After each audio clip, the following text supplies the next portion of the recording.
Idol madla, nakakahanga, may mga hawak, gandang linyada. Ika'y inspirasyon kung bakit hanggang ngayon ako'y palaging kumakarera.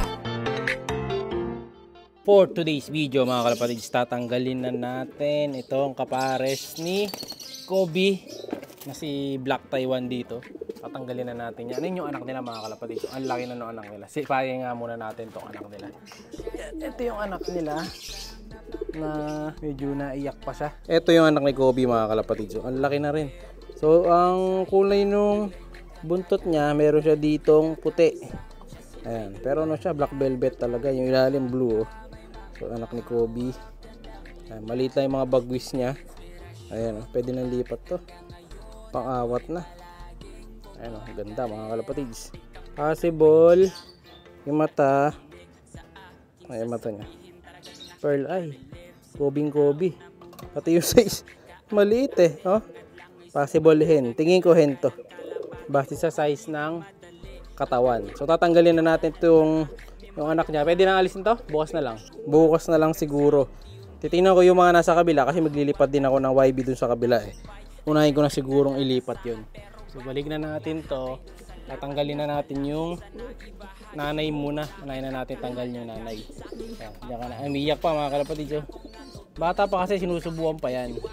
Pero kailangan na rin tanggalin para mapahinga si Kobe. Si Barak, ito na naman si Barak oh.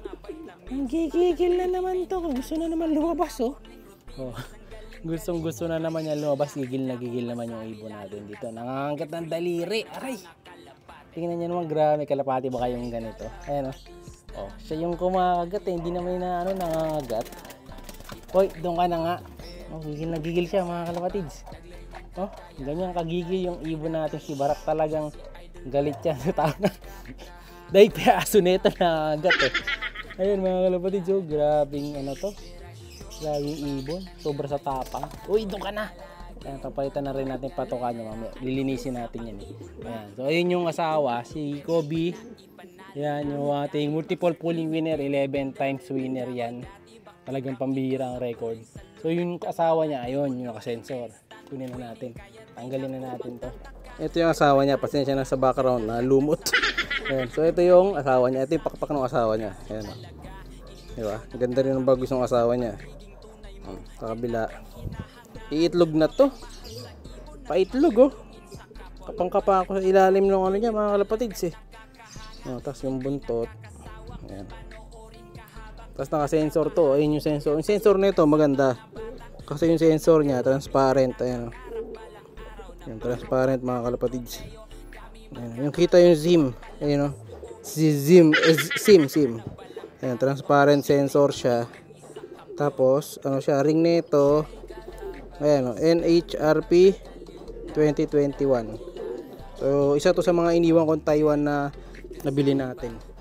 Babalik na natin to. So dati niya pinaglagyan. So pahinga muna to. Siguro sa grisel ko naman papares ngayon to para maiba naman. Yeah. May grisel na akong ready sa kabila. May hinalay na akong grisel. Papakita ko sa inyo mamaya. Ayan o. So dito muna yan. Mamamalagi para maikondisyon natin para sa next breeding. Pero ganda-ganda pa rin ako dito. Siguro mga ano to. 1 month pahinga muna. Antayin ko na maglugon para fully recovered. Tapos ito tapos na yata maglugon yung ibon natin dito. Si Batman eh. Ano? Yung lahi din ng mga matutuloy na ibon. So swerte pala yung napagbigyan ko ng kapatid nito. Si Robin. Hindi ko maalala kung kanina ko nabigay si Robin. Pero isa sa mga subscriber.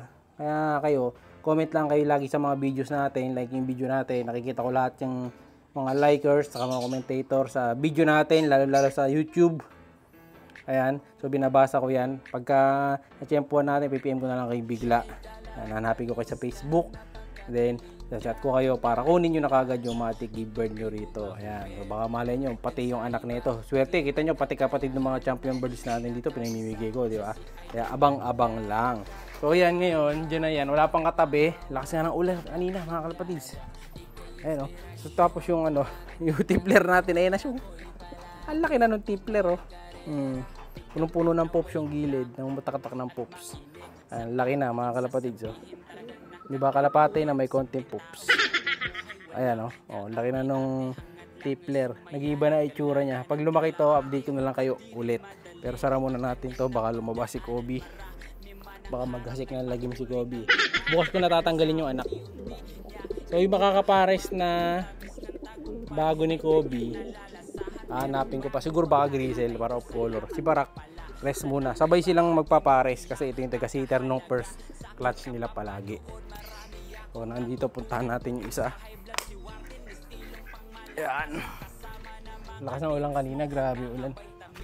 Ay, mabitik natin. Pati mga manok natin. Nakita nyo, kaya nakasara yung kulungan kasi sobrang lakas ng ulan kanina. Buksan ko muna. A few minutes later. Yan, nakabukas na yung kulungan natin. Ayan, may bantay pa tayo. Si Pempem nasa loob. Mukhang corgi. So dito, yung isang gagamitin kong Grizzle, ito nandito na. Ito galing sa Dreamloft to. Ito yung Grizzle do sa Dreamloft. Ayan, laki no. So bali ito yung Alphonse Vandenbroek. So ito yung una natin gagamitin. Ayan, naka-ano nga to, naka-clubbing yan. Ayan, naka BCPC na pang North yata yan, yung puting BCPC. So dati nakakulong dito yung YB na napilay. Ginibird ko nga yun kay Boss Jason. Ayan, siya na daw balang magtuloy nung recovery nung napilay na ibon. Siya na yung magpapagaling. Pwede nyo nang gamiting breeder yun. Pang laban natin yun. So ito yung papares ko. Kung kakto, pwede kong pares to doon sa isa. Sa itim. No? So yan na yung mga off color natin. So may Grizzle tayo dyan. Next breeding. Si Kalawang, ito yung Kalawang na isa. Yung kak na Kalawang. Ayan o, malakas na siya mga kalapatid. So, lugon lang. Pagkatapos ng lugon nito, pairing na rin ulit. Nag-full molt. Ito pisa na nga pala to, dalawa pinisa. Ayan o, yung Alphonse saka yung Imbrek na hen. Ayan, yung Japan, ito kukunin yung itlog nito, pasisitter natin sa labas. Ayan, may dalawang YB yan. So ayan, mga tumataya sa ending natin, nagpaparapol tayo ng mga YB. Ayan, kasama yung mga YB. Minsan binibigyan ko ng YB mga suki, syempre. So baka yan, mapamigay din natin yan. Ito may isa pa dito. Ito anak ni Tolpo sa kanong Imbrek 37. Ito si Kalawang, nandito pa yung sa ating ibon na Kalawang. Ayan o, yung Kalawang na bago nating binili. Ayan, ito yun mga kalapatid. So ganda o. Tapos dito, si Booted. Hindi nila kasi anak to. Eh, may nagtatanong kasi kung nagkaanak na raw si Boots. Wala pang anak si Boots. Itlog pa lang yan. Kasi pinasiter ko tong itlog na to eh. Ayan, ito yung anak ni Santa Ana. Bali, etong blue bar na to, hindi nila anak to. Ayan. Sa ibang ano to, ibang breeder. So anak to ni Santa Ana, sa kanong kay Boss Joey. Ayan. Isa lang to eh. Pinasiter natin yan. Yung itlog nilang original, hindi napisa. Sayang. Ayan. Tapos kanina nga pala, nakahuli kami ng isda doon sa likod. Ito yung video. Ayan. Para makita niya. Jackpot! May isa nang nahuli kanina si Madlato. Di ko alam kung alin na mas malaki. Nagkano kami? Paligsahan. Sino mas malaki huli? Parang malaki. Ito boy ah. Ito isa oh. Ito yung huli ko. Ayan, huli ko yan. Ito yung huli ni Madlato. Ah boy, malaki sa akin. No? Malaki sa akin no? Ah! Hinahabol ng alien. Sayang. Ayan mga kalapatid. So tingnan natin kung lalangoy pa alien fish bukas. Kasi natinamaan na ni Madlato eh. Sayang hindi natin na-vlog kanina. Iniikutan niya sa tubig yung ito yung tilapia nga huli natin. So abangan nyo lang sa next vlog. Siya'y kalapatistang napakagaling na kinakilala.